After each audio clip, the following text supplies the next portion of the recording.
Hi friends, pro-life leader Frank Pavone here, director of Priests for Life, bringing you my daily diary. What did I do from Tuesday, July 29th through Thursday, July 31st of 2025? Finishing out the month of July, middle of the summer, just prior to resuming a lot of travels. I was in my office and started out each day early at my desk on Tuesday the 29th, dealing with things on my computer, like a preparation of a Newsmax article, training for our correspondence department that is always ready to reply to your pro-life questions, and then dealing with media requests, both outlets reaching out to me and me reaching out to them for various interviews.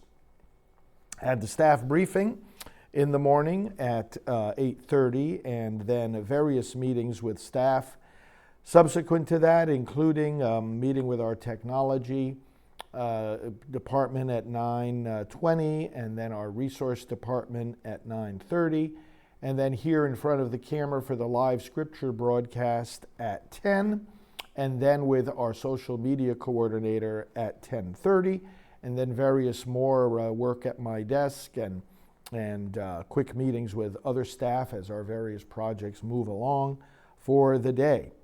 Then I went over after lunch to down the street, as I do 4 times a year, for blood donation. That's a regular routine that I have, and so we did that at 1 o'clock. Came back, continued meeting with staff. I had an update meeting with our social media coordinator at 3:15, and then a meeting at 4 with Mark, one of our executives, together with our fundraising manager. And we're just keeping ourselves up to date on multiple projects and issues, and that went very well also. I was working on final end of the month preparations and paperwork, as well as planning detailed appointments for the month of August.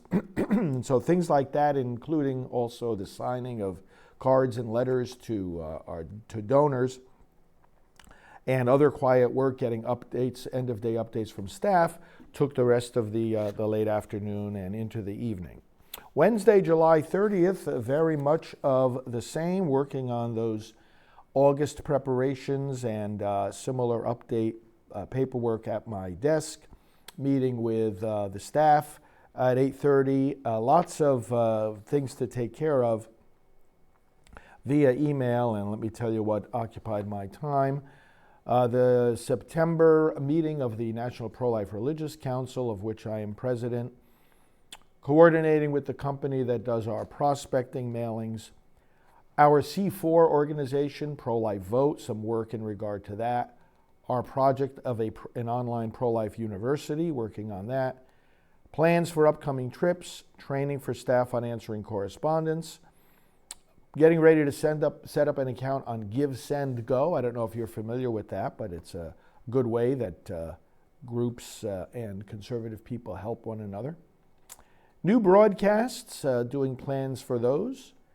Building lists, whenever our building needs particular maintenance, we have staff people that keep track of that, and they consult me every once in a while. Media plans, approval of email blasts going out. The communication with Father Richard Heilman, which is something you'll see on these spots and on some of our broadcasts as well, and that was very, very pleasant to interact with him, a very supportive priest. 10 o'clock, I was in here live in the studio to do the scripture, prayer, and reflection. Right after that, I got on the phone with a national reporter and spoke to her for a while about abortion and her questions to me about different aspects of the pro-life effort. That was at 10:30. At 11:30, I had a meeting on Zoom with one of our staff who handles both correspondence and website updates. Had some lunch, continued to interact with staff, worked at my desk finalizing a presentation.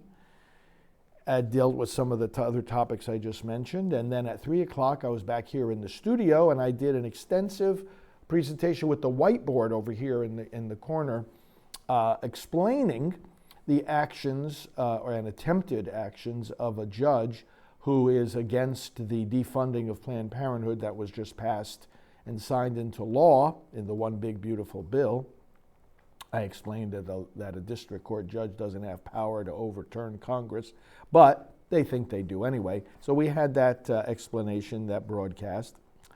And then after that, more work at my desk, started to get end-of-day reports from staff, met with one of our staff that helps manage our building towards the end of the day, just to go over some things with him. And then in the evening, had a visit with our executive director at her home office on Merritt Island. We had some work we needed to go over. I drove over there. We did what we had to do, and then I came back over here to Titusville. Then the last day of July, Thursday the 31st, very busy day again here at the office, up early, getting some email work done before breakfast. Some of the things I dealt with on my laptop. SEO, getting our results higher on the search engines. Certain staff of ours take care of that, and I had some interaction with them about that. Domains for our Rosary broadcast. We're always getting new website domains to make it easier for people to find things. Plans for upcoming trips. Priests for Life vote, pro-life vote, I should say. Our website for our C4, some work on that. Letters to our highest donors, communication with a gentleman that I've known for a while who's a man who wants to share his post-abortion testimony. Approval of a fax to all the parishes, and e-letter for Silent No More regional coordinators, and more work regarding Give, Send, Go, which is a nice way to raise additional project funds. 10 a.m. live broadcast here in the studio for scripture prayers and reflections. Work on getting ready for the month of August, some last-minute detailed planning. A meeting with our executive team, executive director and vice chairman, at 11:30 for various things that we had to work on planning. That was at 11:30. At 12 noon, I had a meeting down at the finance office to give our team some information they needed from me. Then had some lunch. At 2 o'clock, I had a phone call dealing with some family plans for help for my mom. And then, as the afternoon went on, and I had a 3:30 call with our vice chairman and finance director working on some plans with them. Continued work at my desk, end-of-day updates from staff, different various meetings, different planning. And then in the evening after dinner, I had an interview, a live interview here in the studio with Brian Glenn and his program on Real America's Voice. So that was good. More work at my desk afterwards and brought the day to a conclusion. And that brought the month of July to a conclusion as the summer moves on. I hope your days are going well. Thank you for this opportunity to be transparent to you, accountable, and also just rejoicing in the work God gives us to do. It is a joyful work to defend life. And let's experience that joy together as we work to end abortion. We will talk to you soon. Hello, I'm Dr. Alveda King, board member of Priests for Life. More money is being spent in America to kill babies in the womb than to save them. Together, we need to change that, and today I want to invite you to support our work at Priests for Life. Why ours rather than other groups? Because we have a unique team that helps lead in every arena of the fight against abortion, and we activate the churches where you find people who are most likely to get involved in that fight. To awaken a pastor about abortion is to awaken thousands of people he serves. We do not receive church funding or government grants. We rely on you for individual donations.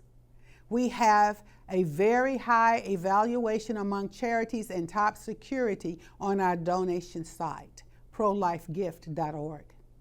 You can go there for a one-time gift or to become a monthly donor, or you can call us at 321-500-1000. Follow him, Frank Pavone, Fr. Frank Pavone. He is the National Director of Priests for Life. Please go to priestsforlife.org. Frank Pavone. Frank, thank you very much.